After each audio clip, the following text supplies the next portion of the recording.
Chapter 16. As we waited, helpless, to see what time would bring, we did what we could for Bella. Her comfort and happiness became the driving force of my family's existence. Bella was our center now, as we orbited around her. On the third morning, Bella woke up hungry. "I'm starving," she said as she stretched. Around the house, everyone stopped and listened. Feeding Bella had become a full-time Cullen occupation over the last several days. She was barely eating, and nothing seemed to appeal to her.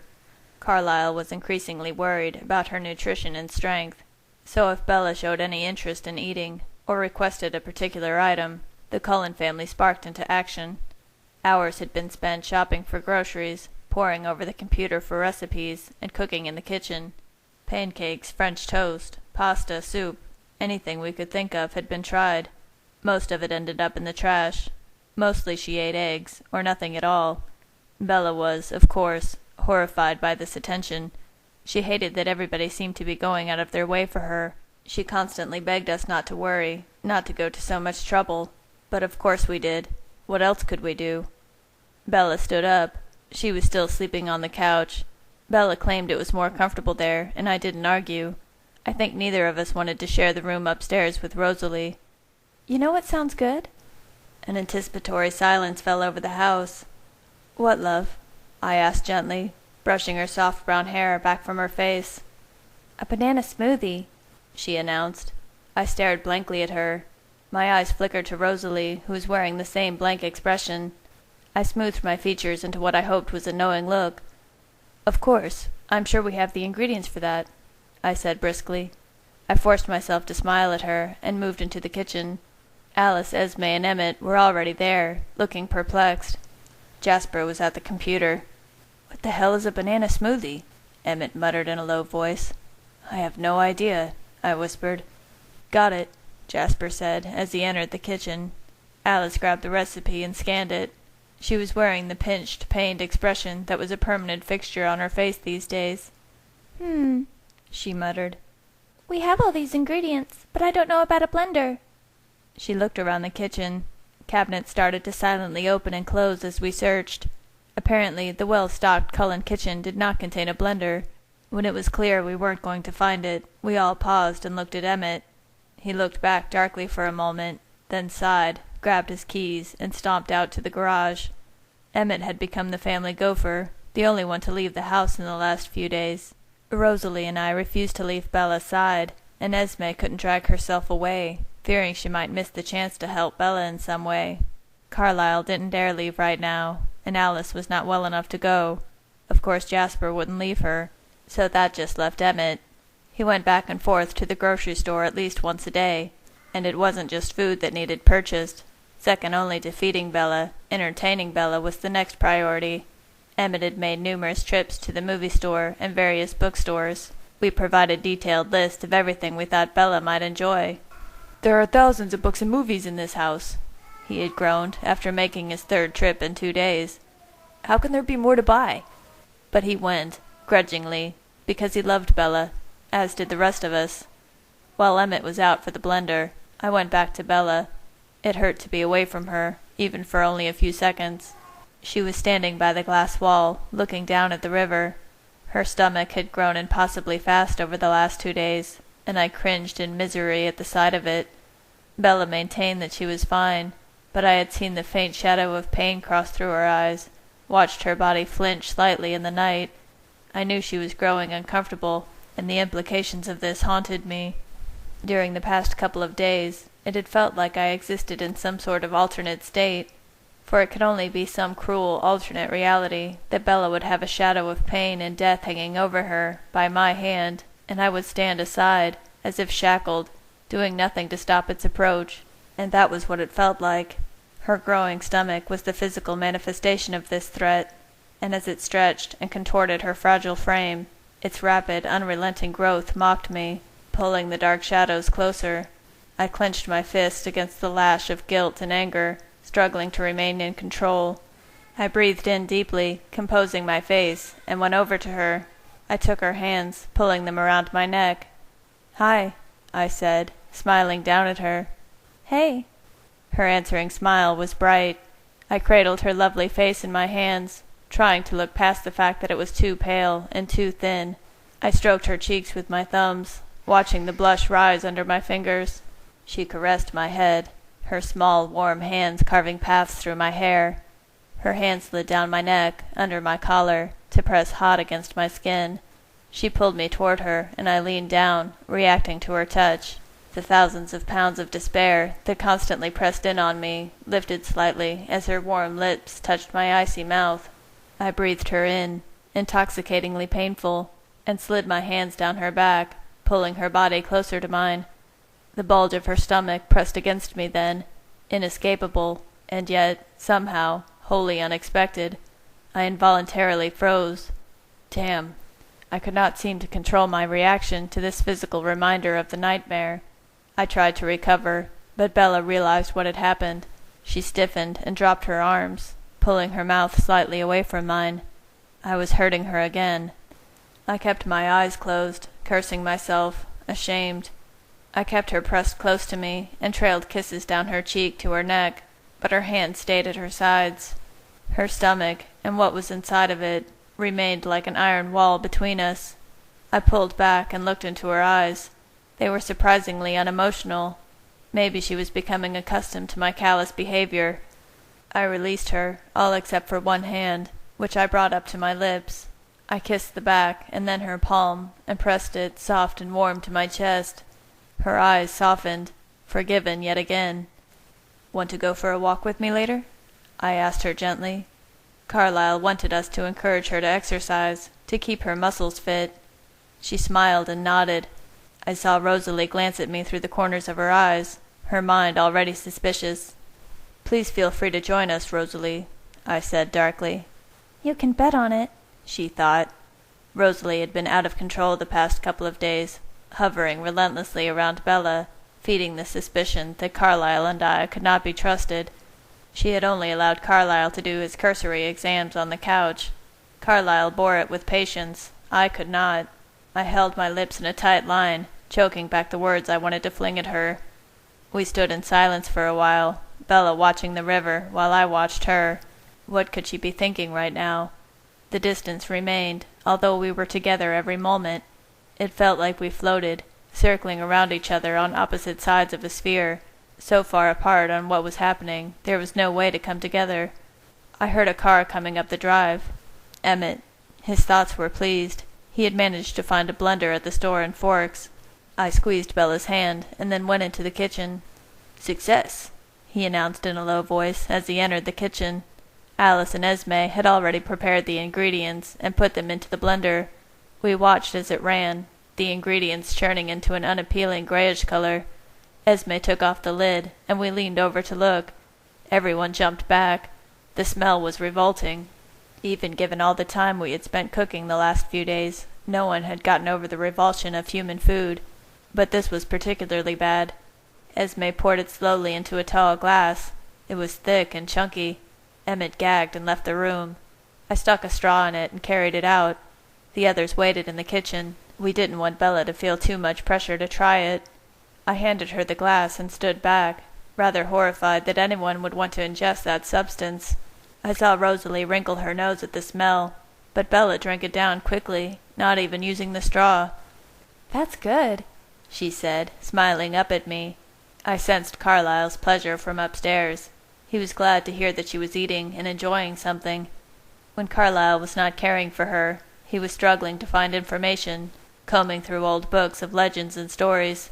He had Jasper and Emmett continuing to search the internet. At night, when Bella slept and the grim quiet spread over the house, I could hear them whispering quietly at the computer in Alice's room.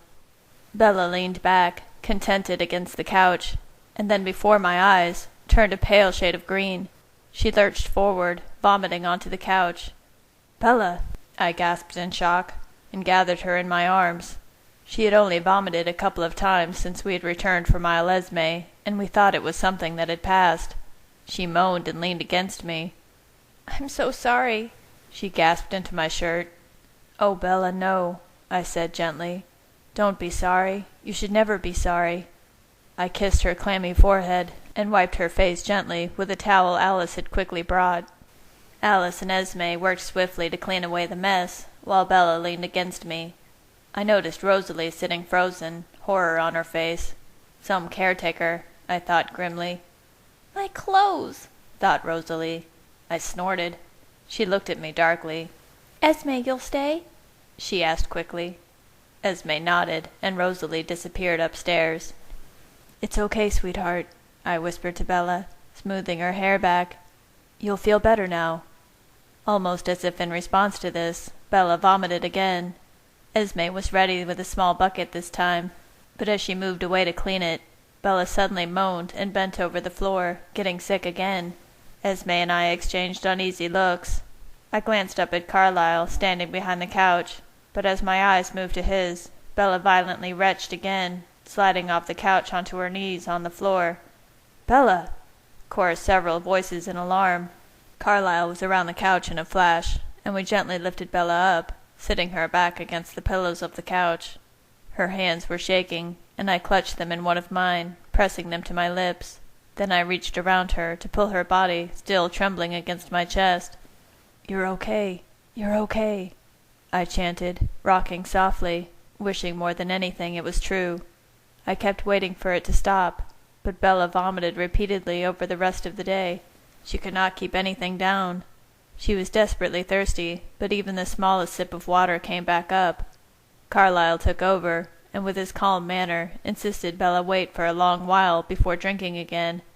He stayed by her, patting her head, whispering encouragement, but under his cool demeanor Carlyle was extremely concerned. "She's losing so much weight. She needs nourishment, fluids. If this vomiting continues, things could get very serious very fast." Panic rushed through me. Of course I thought the thing would kill her. It consumed my every thought, scorching its way into all the corners of my mind, leaving me only the small piece of sanity that I used to drag myself through the hours. I had pictured its brutality in so many ways over the last few days. Horrible visions were now permanently etched onto my mind. But now, not this way, too. Was this the beginning of a merciless deterioration? Good Lord, please not this. I pressed a cool cloth to her forehead and stared into Bella's miserable eyes, feeling an overwhelming swell of self-hatred. Her face was very pale, still shadowed with a faint shade of green. Sweat made her hair stick to her forehead, and her eyes were red-rimmed. "Edward," she moaned, "I'm so thirsty. Please give me just a sip of water." Her pleading voice tortured me, the sound of it like daggers through my skull. To think that I had ever denied her anything was impossible in this moment. I glanced desperately at Carlyle. "Carlyle, it's been 20 minutes," I whispered desperately. "Let's give her something." He shook his head mutely. A sob hitched in Bella's throat, and I felt myself growing wild with the sheer misery and relentlessness of the situation. Carlyle looked at me with concern. "Edward, go take a break." I shook my head at him, seeing my frenzied expression reflected in his mind. "You're not helping. You can't deal with this. I can. Go get some space. It will be easier for Bella if you're not here." I wasn't sure if that was true, but I got up and moved over to stand in the doorway of the kitchen. Bella had her eyes closed and didn't seem to notice. I watched in silence for a while, and then sensed someone entering the kitchen. Rosalie. I turned to see her leaning against the counter. "Where have you been?" I asked sarcastically, like I hadn't been able to hear her mind up in her room this whole time, warring between her disgust of vomiting and her desire to come back downstairs and latch herself onto Bella again. Not to soothe Bella, though, but to watch over the thing inside her. "How is Bella?" These were the words that came out of her lips, but her mind was only concerned if the vomiting might be bad for the wretched creature that was causing this whole mess. The long hours of despair at watching Bella's misery left me little to fight the anger that was flaring inside me now. "Don't even pretend you care about Bella," I hissed. "I do," she snapped. I was incensed, my muscles locked into sheer fury. "Do you think I'm stupid?" I snarled at Rosalie. "Are you stupid? Did you somehow forget that I can read your damn mind?" I snapped at her. "Don't tell me Bella's comfort is any kind of priority for you." Rosalie growled, her face furious. She moved across the kitchen to stand just a few feet away from me. "Shut up, Edward," she snarled quietly. We stood for a tense moment. I noticed that her eyes flickered uneasily around, and I realized she was looking for Emmett. But Emmett wasn't here right now. He was still returning from a trip to the store to get more drinks for Bella. I could hear his thoughts, and he was still a couple of miles away, not back for a few more minutes. I let my anger get the better of me. I moved until I was very close to Rosalie, our faces only inches apart. Too close, threateningly close. "I know you think of yourself as Bella's protector, saving her from me," I said in a low voice, barely audible, dripping with fury. "But where is your protector now, Rosalie?" Rosalie's eyes widened for a moment, but then narrowed into black slits. "Get away from me, Edward," she hissed, and pushed against me with her hands, sending me back several inches. I shoved her back, harder than I meant, and she hit the door frame, splintering the wood. Carlyle flashed between us. "What is this?" he muttered in a low voice. We were silent. "How can I take care of Bella when I have to listen to you two quarrel?" A flash of shame finally sparked inside me. "How is she?" I asked Carlyle urgently. I looked around the corner at the couch, but I could not see Bella's face. Esme was sitting with her. "She's finally asleep," said Carlyle. "Why don't you go out and see her, Edward? Rosalie, you go back upstairs for a few moments."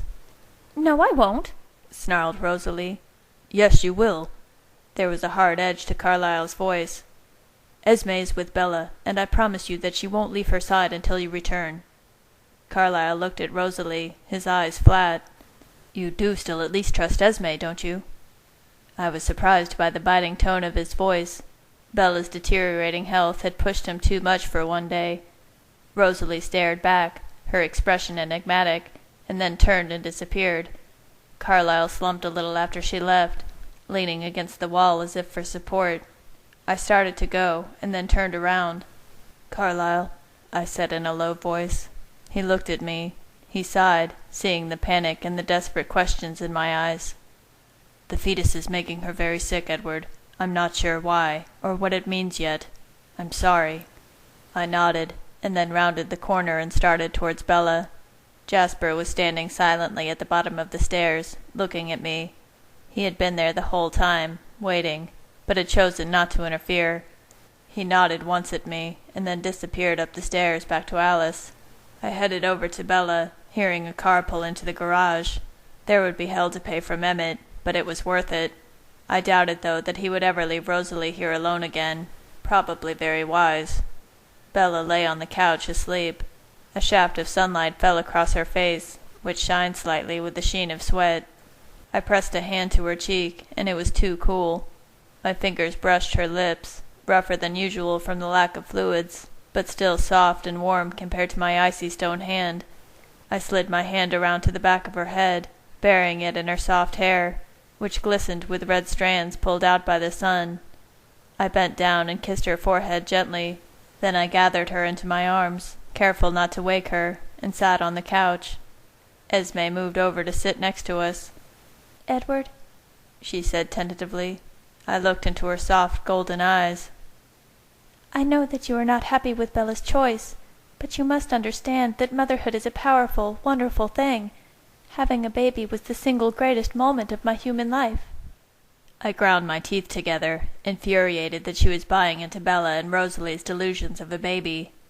"This thing," I spit out, "is not a baby." "Edward," Esme pleaded softly. "Look at her, Esme," I snapped, looking down at the pale, thin, exhausted angel in my arms. "Did your baby kill you when it was born?" I instantly regretted the words as soon as they left my mouth. It was a terrible, cruel thing to say to Esme, because her baby had, in a sense, killed her, driven her to throw herself off a cliff in despair of his death. Esme looked away, her mind quickly filling with thoughts of the tiny, dying baby. "Esme, I'm so sorry," I moaned. Shame pulsed through me. Esme looked back at me, her eyes suddenly fierce. "Don't be, Edward," she said. "Yes, he did kill me. His death did. But he also gave me life. I would never, ever wish to take away a moment I had with him. Being a mother, even for such a brief time, changed my life, made me who I am today. Being a mother, then and today, is the most powerful force in my life." I stared back at her. momentarily stunned by her strong emotions. Esme took my face in her small hands and stared intently into my eyes, inviting me into her mind. She filled her thoughts with the memory from her human life of holding her small newborn son in the hours after his birth. The clarity and depth of the image, so vivid for a human memory, shocked me. She must have worked very hard to remember it so clearly through the years. In the minutes and hours, she was truly alone in her mind, away from me. I wish she hadn't felt the need to hide this from me, but she shared it with me now, giving herself fully to the memories, to feel and experience them. So strong was the recall, I felt physically immersed in her lost moments. Her bliss was overwhelming, holding the small, helpless infant, the utter sense of completeness, that all the moments of her life had led up to this one. She pressed her lips against the infant's impossibly smooth, silky skin, drinking in the indescribable scent as she enveloped him, warm and soft, into her arms. She loved him more than her own life. The memory started to fade as the pain became too much for Esme, and she began to pull away. She dropped her hands from my face and looked down for a moment. "Motherhood is a miracle, Edward," she whispered. "Not a curse." Esme's thoughts created a painful twist of emotions inside me. There was no way to deny the joy of these memories and the conviction of her thoughts, but even having felt the strength of her experience, I still couldn't equate her feelings with what was happening to Bella now. I shook my head. "It's not the same," I thought miserably. "It's not the same. She won't even live to see it." There was a movement by the door. Alice, Jasper, and Emmett were headed out for a hunting trip, and Esme was to join them. It had been unfortunate timing that when Bella and I arrived home from Isle Esme, they had not been hunting in well over a week. No one had wanted to leave since we got home, but finally the trip had been planned. It was coming up on 2 weeks now. They wanted to cancel after Bella's illness this morning, but I insisted they go. Esme stood up to join them. "I'm failing him," she thought miserably. "I don't know how to help him." I stood up and gently laid Bella on the couch. Rosalie had returned and stood silently next to us. Her eyes were intense, and I knew she had been listening to our conversation. I went over to Esme and took her by the shoulders. "Thank you, Esme," I murmured. I knew how much it had pained her to say those words, to think those memories. I managed a hard smile, and she pulled me in for a quick, fierce hug. Esme looked up at me, her eyes soft. "Maybe things will be okay," she whispered. "Maybe this is a gift. Perhaps Bella was fated to be a mother, and you a father. You would be a wonderful father, Edward." I shrank away from her words. These were forbidden thoughts, and my fists clenched to hold back the wave of emotion such words incited. Fatherhood was not destined for monsters such as me. In the over 90 years I had lived in this unchanging body, I had come to accept that I would always be alone. When Bella had come into my life, my path had been fundamentally, unexpectedly changed, bringing me happiness I never expected to enjoy. And yet, I had never, even for a moment, doubted that certain joys were beyond my existence. Such thoughts were to be banished, untouchable. Father. That word would never be meant for me, and I pressed it far, far behind the walls in my mind. A father did not impregnate his wife in the night that he left her covered in bruises, cursing her to carry a creature that would brutally kill her in the end. No, I was not a father. I was a monster. I sighed, and turned back to watch my family start out the door, their pale figures reflecting in the glass, shimmering slightly in the hazy, late-afternoon sun. That's when Bella screamed.